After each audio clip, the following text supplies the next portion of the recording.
Bismillahirrahmanirrahim. Assalamualaikum warahmatullahi wabarakatuh. Alhamdulillah. Alhamdulillahilladzi manna 'alal mu'minina bisyahri ramadhana wa fataha abwabal jinani wa safatas syaitana wa ataqal mu'minina minan nirani. Wassalatu wassalamu ala khairi man shalla wa shama wa qara al-Qur'ana sallallahu alaihi wa ala alihi wa sahbihi wasallam. Ibu-ibu pendengar kajian Ramadan yang diadakan oleh pimpinan daerah Aisyah Kota Malang tahun 1443 Hijriah yang dirahmati Allah. Pertama, kita ucapkan alhamdulillah.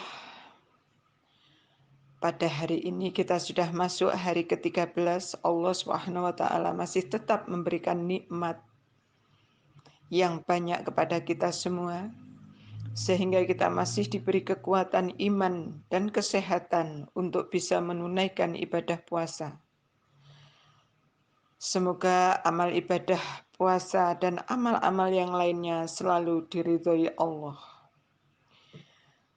Segala puji bagi Allah yang telah menganugerahkan kepada kaum mukminin bulan Ramadan, membuka pintu-pintu surga, membelenggu para syaitan, dan membebaskan orang-orang mukmin dari api neraka. Salawat dan salam semoga senantiasa dicurahkan kepada sebaik-baik orang yang mengamalkan sholat, berpuasa, dan membaca Al-Quran. Semoga Allah senantiasa mencurahkan salawat kepada beliau dan kepada segenap keluarga dan para sahabat beliau dengan diiringi salam.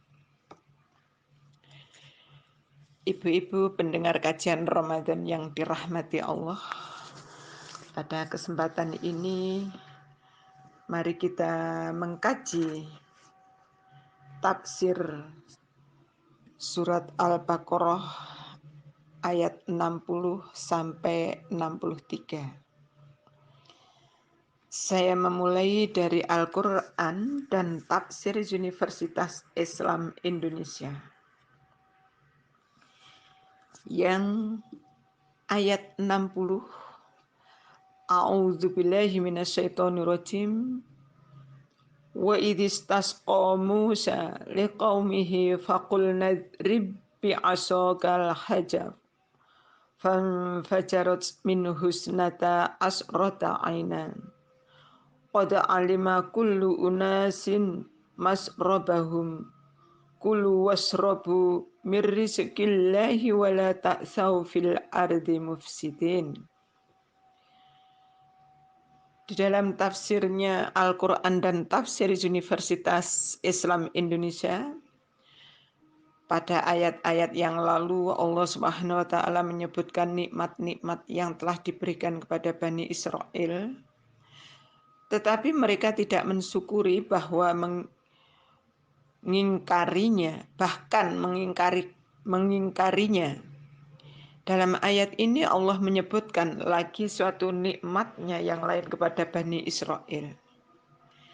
Namun mereka tetap mengingkarinya, yaitu ketika mereka meninggalkan negeri Mesir dalam keadaan tersesat, dalam perjalanan mereka di padang pasir, mereka menderita haus yang amat sangat karena teriknya matahari. Sedang air amat sulit didapat. Mereka meminta air minum kepada Nabi Musa alaihi wasallam. Maka berdoalah ia kepada Allah Subhanahu wa taala. Mohon diberi air minum, dan Allah mengabulkan doa tersebut. Ibu-ibu kajian Ramadan yang dirahmati Allah, pada permulaan ayat ini Allah Subhanahu wa taala mengisahkan bagaimana Nabi Musa alaihi wasallam berdoa kepada Allah Subhanahu wa taala mendapatkan air minum bagi para pengikutnya itu yang terdiri dari 12 suku. Allah mengabulkan doa tersebut. lalu memerintahkan Nabi Musa alaihi wasallam memukulkan tongkatnya ke sebuah batu besar yang ada di padang pasir itu. Tiba-tiba memancarlah air dari batu sebanyak 12 sumber, sehingga masing-masing suku dari kaum Nabi Musa alaihi wasallam mendapatkan air minum dengan cukup.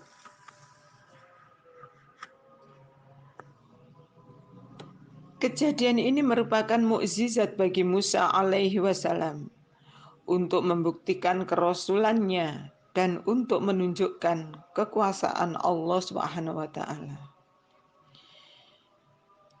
Ibu-ibu pendengar kajian Ramadan yang dirahmati Allah, sesungguhnya Allah kuasa memancarkan air dari batu tanpa dipukul dengan tongkat lebih dahulu.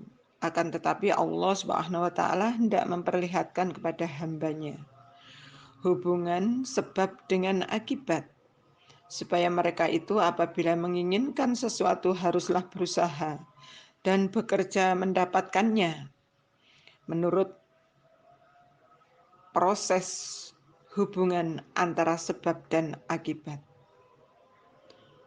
Allah Subhanahu wa taala telah menyediakan rezeki untuk setiap makhluknya yang hidup di muka bumi ini. Akan tetapi rezeki itu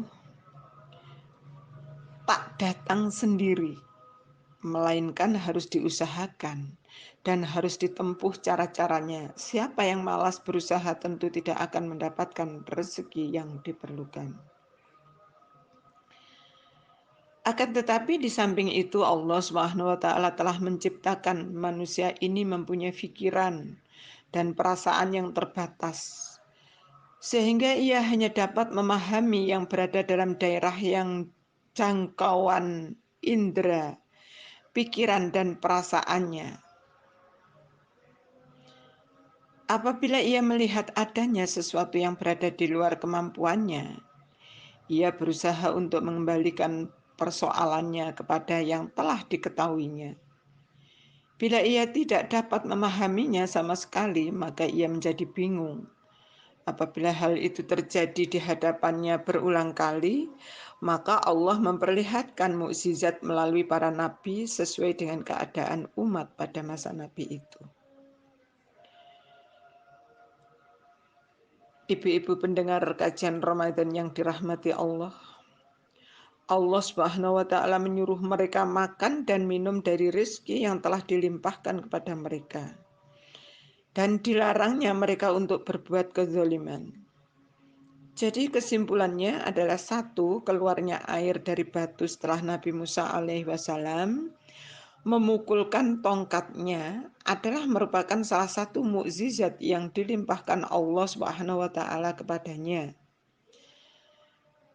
untuk membuktikan kerasulannya dan untuk menunjukkan kekuasaannya dan untuk menyelamatkan Bani Israel dari penderitaan haus.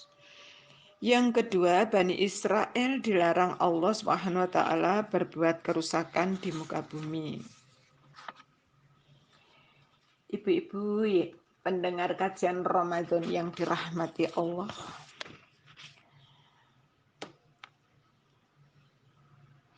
di dalam ayat 61 surat Al-Baqarah berikutnya, yaitu pembalasan terhadap sikap dan perbuatan Bani Israel. Ayatnya yaitu A'udzubillahi minasyaitonirrajim. Qultum ya Musa lan nasbira ala ta'amin wahidin fad'u lana rabbaka yukhrij lana mimma tumbitul ardu min baqliha wa kisaiha wa fumiha wa adasiha wa basaliha. Qala atastabdiluna alladhina huwa adna billadhi huwa khairun. Ihbitu misrum fa inna lakum ma sa'altum wa duribat alaihimud dhillatu wal maskanatu wa ba'u bi ghadabin minallah. Dzalika bi annahum kanu yakfuruna bi ayatillahi wa yaqtuluna an-nabiyina bi ghairil haqq. Dzalika bima asaw wa kanu ya'tadun. Tafsirnya yaitu pada ayat yang lalu Allah Subhanahu wa taala menerangkan nikmat-nikmat yang diberikannya kepada Bani Israel dan melarang mereka berbuat kerusakan di muka bumi. Pada ayat ini Allah menerangkan bahwa mereka telah berbuat kesalahan dan ingkar atas nikmat-nikmat yang telah diberikan kepada mereka.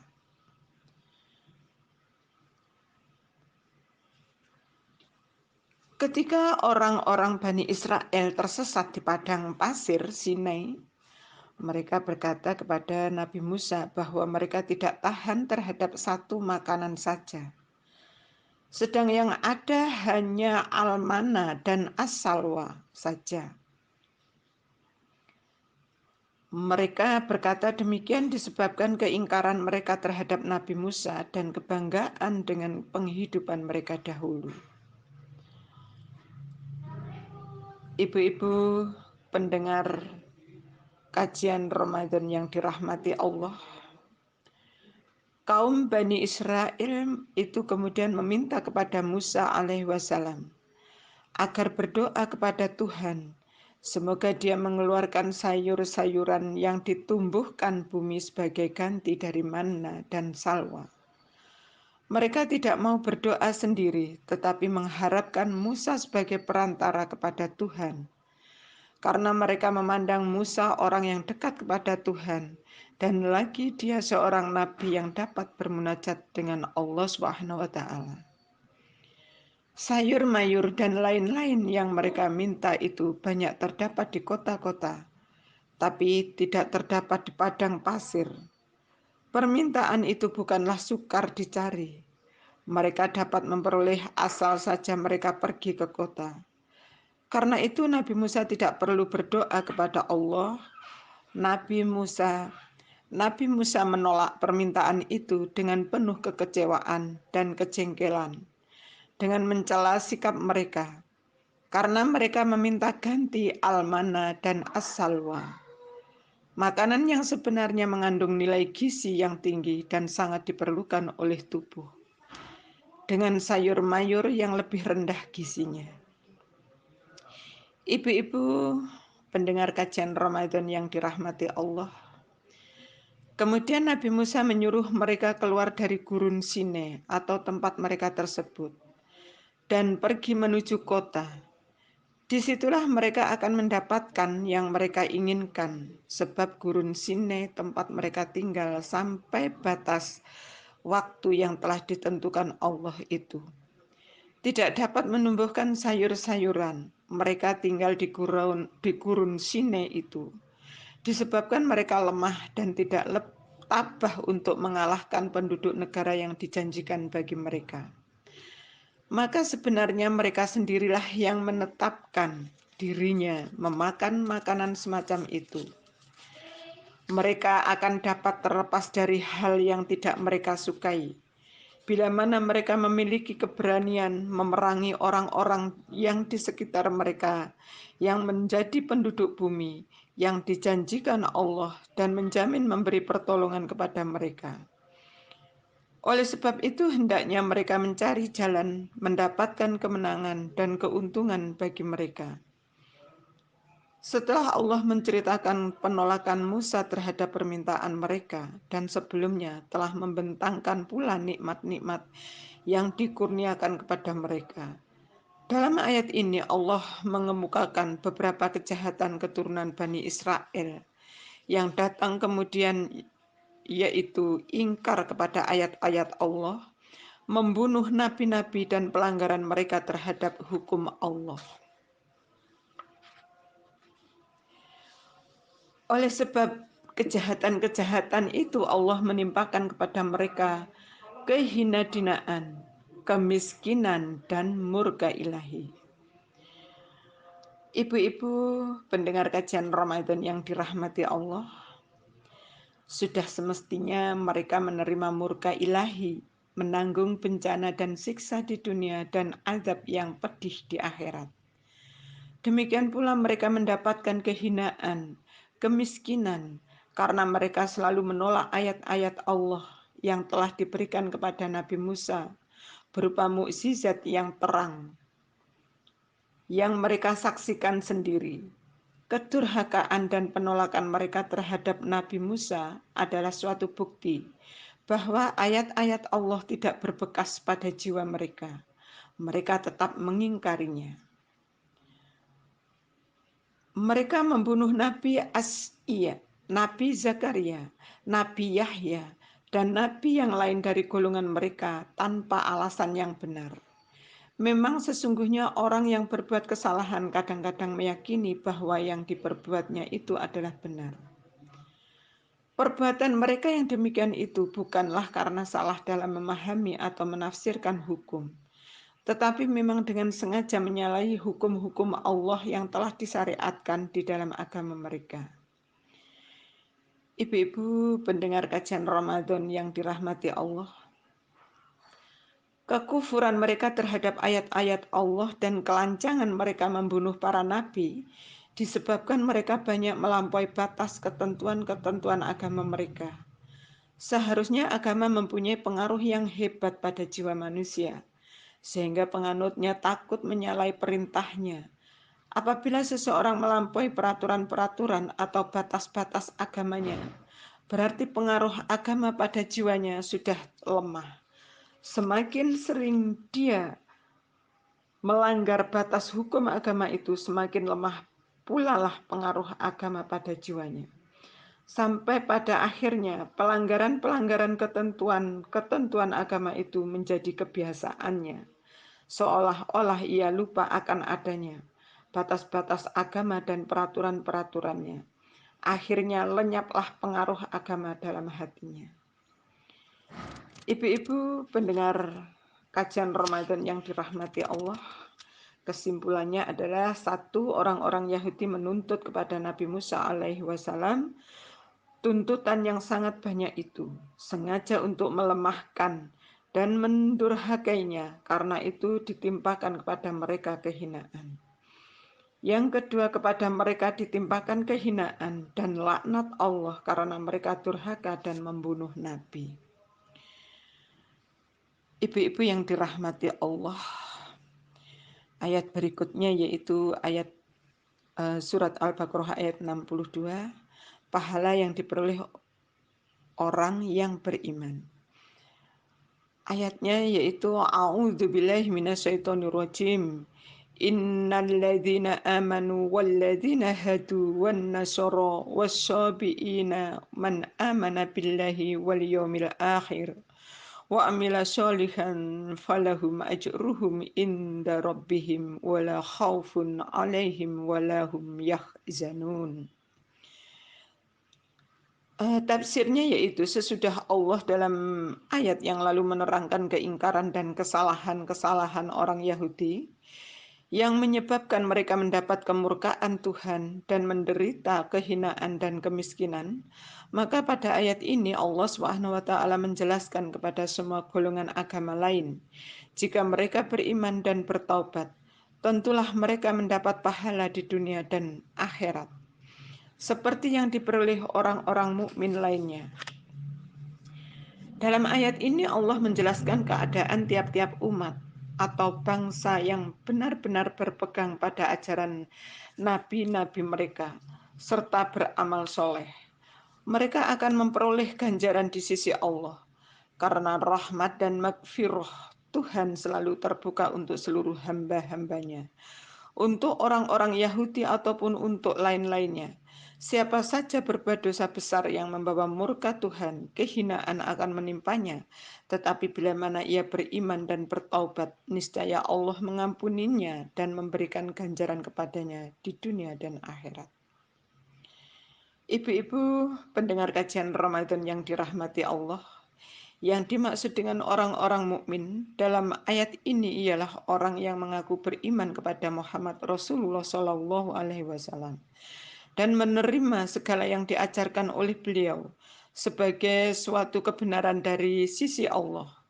pengertian beriman ialah seperti yang dijelaskan Rasul Shallallahu Alaihi Wasallam sewaktu Jibril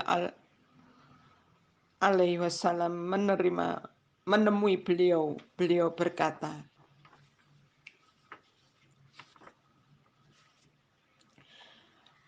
"Antu'mina billahi wa malaikati wa kutubihi wa rusulihi wal yawmil akhiri wa tu'mina bil qadri khairihi wa sarrihi."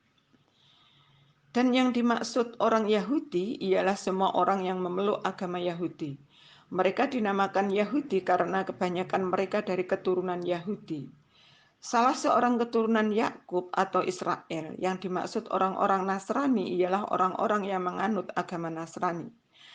Kata Nasrani diambil dari nama suatu daerah Nasiroh atau Nazaret di Palestina tempat Nabi Isa alaihi wasallam dilahirkan, Siti Maryam. Yang dimaksud orang Sabi'in di sini ialah orang-orang yang mengakui keesaan Allah, beriman kepadanya, tapi mereka tidak menganut agama Yahudi ataupun Nasrani.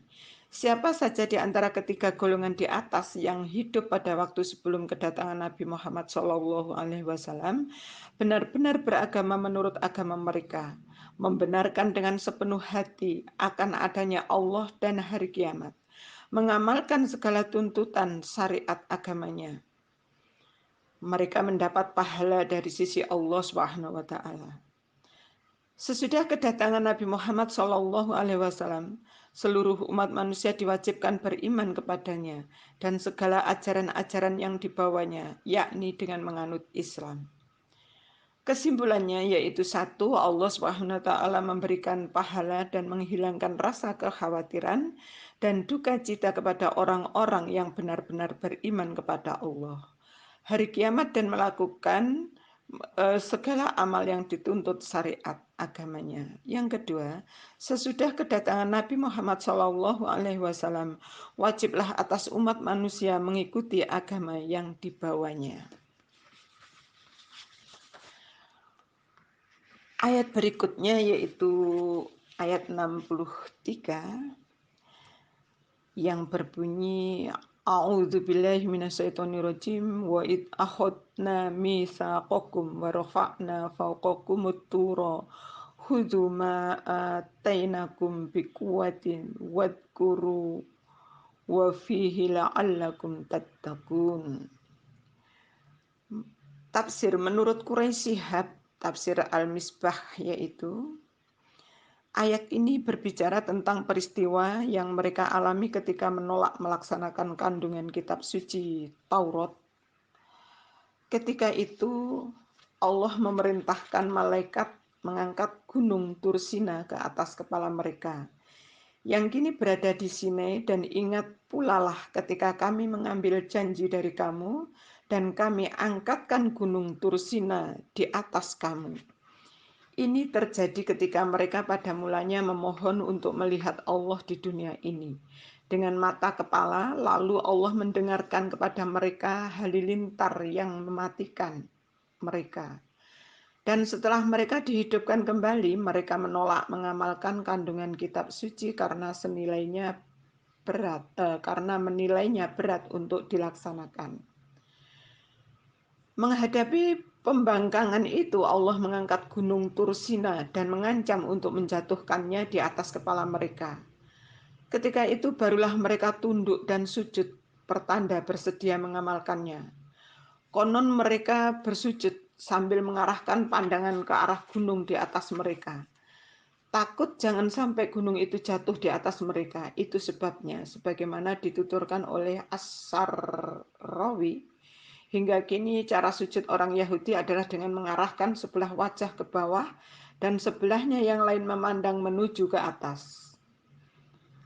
Menurut Thohir Ibnu Asur mengemukakan pendapat lain tentang makna kami angkat gunung. Menurutnya ketika Allah bertazali ke gunung atau menampakkan cahayanya melalui gunung dengan satu cara yang tidak kita ketahui, gunung tersebut bergerak, bahkan hancur.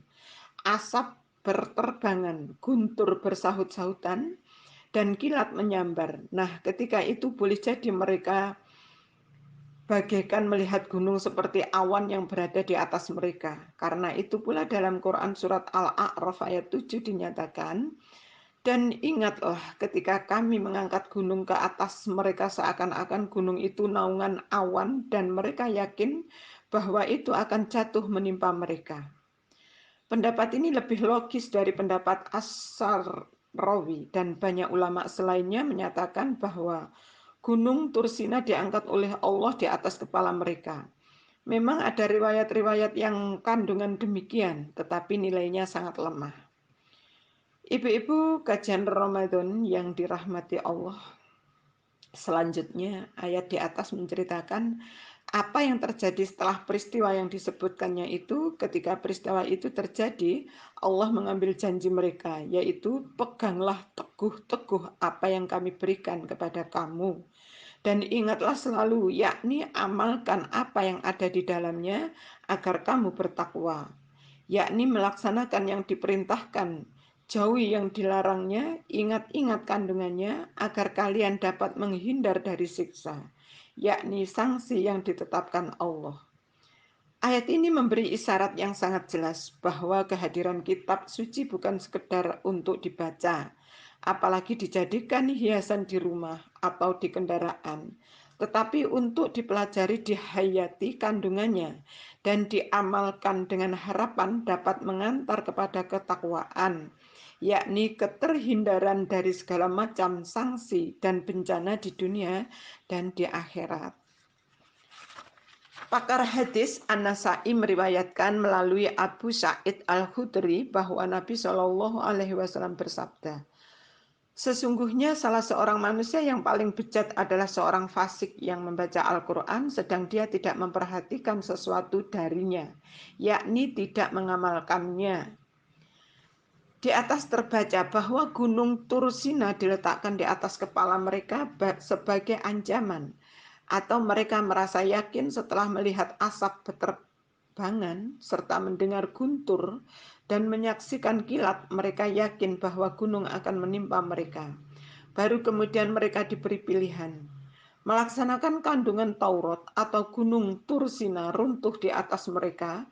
Nah, di sini timbul pertanyaan, bukankah ini ancaman dan bukankah ancaman ini telah mencabut hak pilih mereka?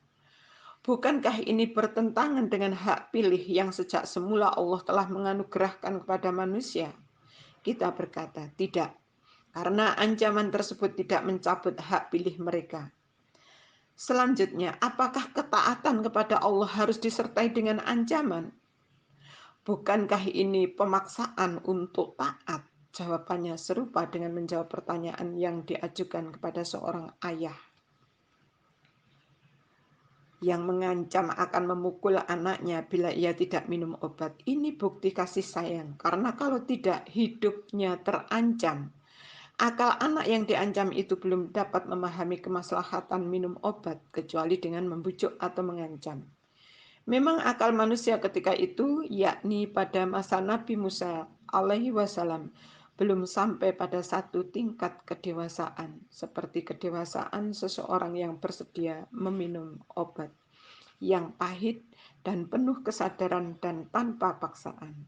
Itu pula sebabnya bukti-bukti kebenaran para nabi sebelum manusia mencapai tingkat kedewasaan berpikir, yakni sebelum kehadiran Nabi Muhammad SAW, selalu bersifat indrawi, terlihat dan terjangkau oleh panca indera, bukan bersifat akli sebagaimana halnya mukjizat Al-Quran.